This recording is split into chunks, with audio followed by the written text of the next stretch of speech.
Little Caden Powell is back with his mother and father after being abducted from his home in Beloit. And tonight we have team coverage from Iowa, from the gas station where the little guy was found outside in the frigid cold, to the hospital where doctors say he defied all odds. We begin with 12 News' Christina Palladino and the police chief who rescued the boy.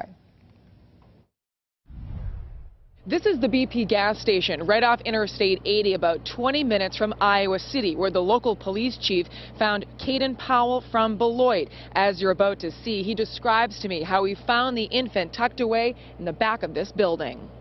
Right in front of that cement thing.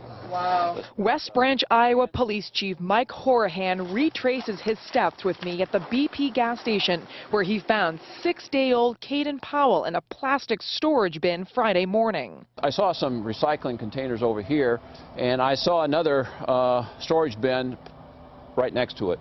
And the storage bin, I looked at it and I thought, well, that's probably for recycling.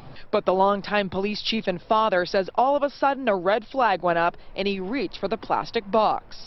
As I opened up the lid, I heard crying, and you could have hit me with a rock. I mean, it was just amazing. That was the last thing I expected.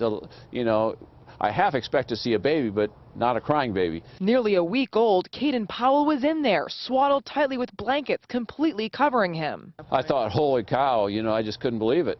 I mean, it was cold last night. There was frost on the container, so I was worried that the baby had been out there all night. Chief Horahan called dispatch right away.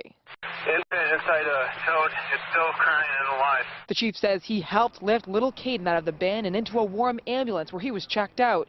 He tells me it's unbelievable the newborn survived the cold night. Depending on your belief, it probably could be considered a miracle. The chief tells me he found Caden in a snowsuit with his little hands and feet covered, but there were several blankets wrapped around his face. He tells me it is both remarkable that he survived this bitter cold throughout the night and also that he was able to breathe with all of those layers on top of him. We're in West Branch, Iowa tonight. Christina Palladino, WISN 12 News.